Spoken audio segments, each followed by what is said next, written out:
untuk membagikan kebenaran firman Tuhan.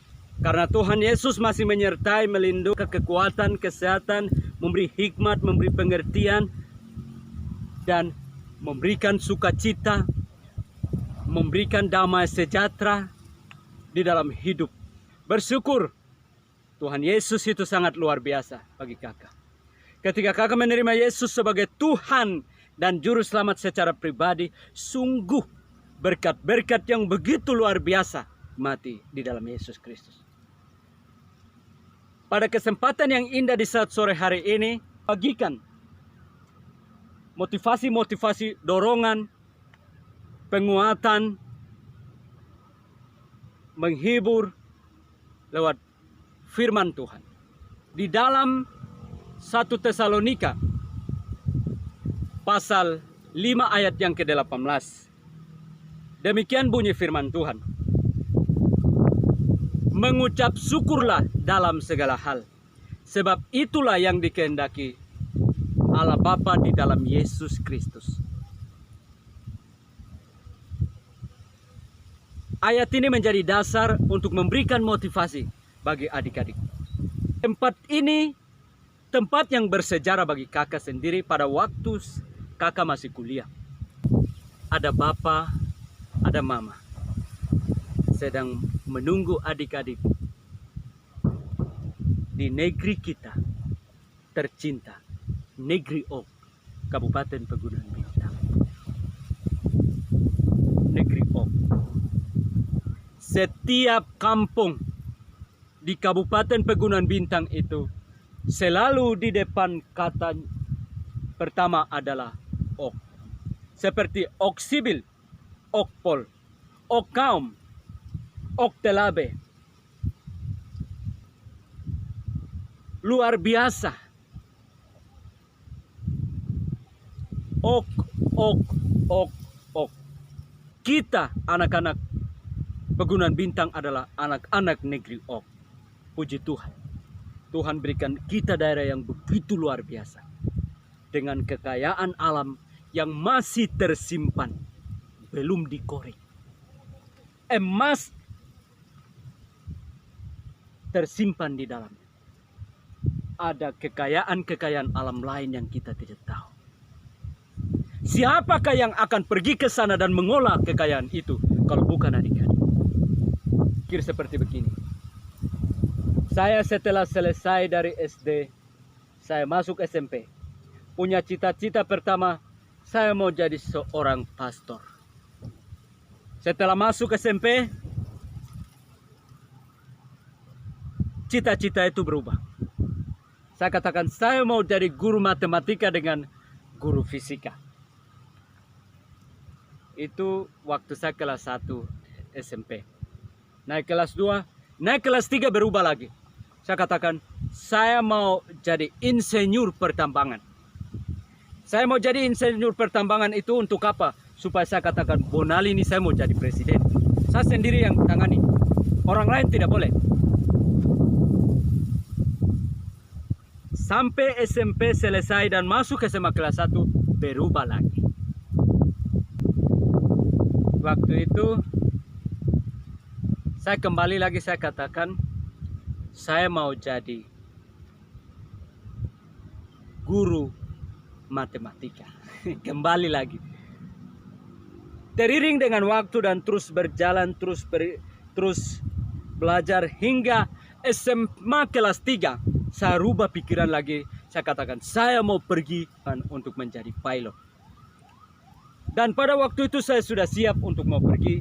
Tapi akhirnya tidak jadi. Di tengah-tengah itu saya membaca satu kesaksian. Seorang pemudi dari Amerika. Yang namanya Angelica Samranao. Dia bersaksi bahwa dia dibawa oleh Tuhan Yesus memperlihatkan surga dan neraka. Saya baca itu.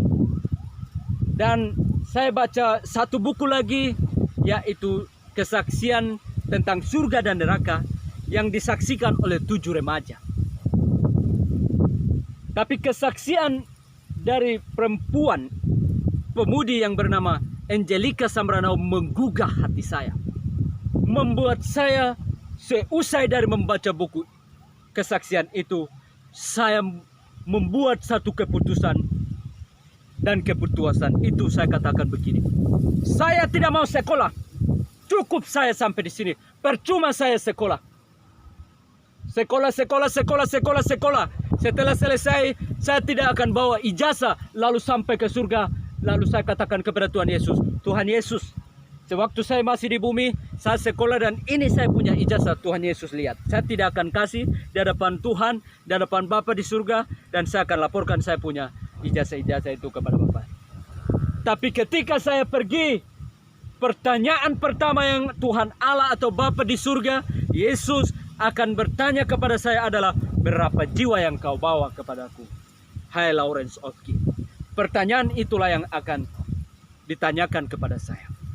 Lalu saya bilang, mulai hari ini saya mau menjadi seorang penginjil.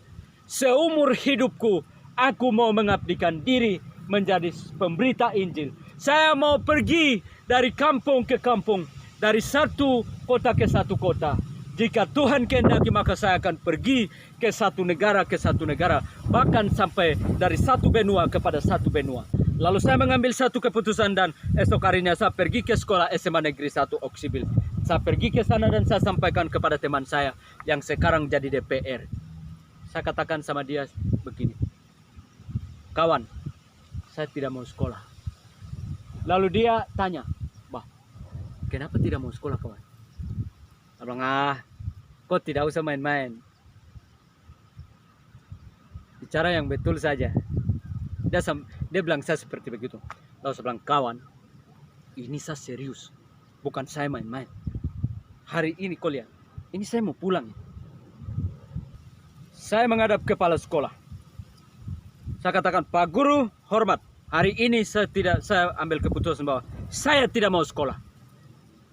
Cukup sampai di sini. Saya mau jadi seorang hamba Tuhan. Saya mau jadi seorang penginjil. Saya mau jadi pemuda kampung. Saya mau memberitakan Injil kampung-kampung. Lalu dia bilang, anak, betul saja. Dia bilang, iya betul, jadi saya mau pulang. Langsung saya pulang. Ketika saya mengambil keputusan dan saya pulang, teman DPR dia menangis. Begini, teman Jackson Sasaka dia datang lagi.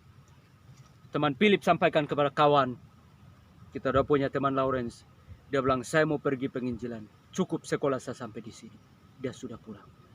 Teman Jackson dia menangis hari itu dan dia juga ambil keputusan dia pulang ke Oxford.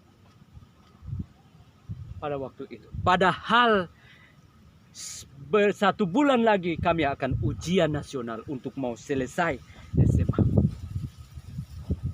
Dalam perjalanan itu saya sambil menangis. Saya bilang, Tuhan Yesus, ini aku. Ini aku. Aku siap untuk menjadi hamba Tuhan. Aku siap untuk mau pergi ke negeri. Di kampung-kampung terpencil. Pakailah aku seturut kehendak-Mu.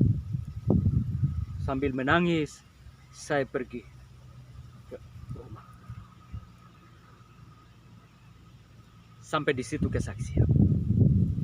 Adik-adik yang saya kasih dalam Tuhan kita Yesus Kristus, hidup ini adalah kesempatan. Seperti pujian yang mengatakan, hidup ini adalah kesempatan. Hidup ini untuk melayani Tuhan.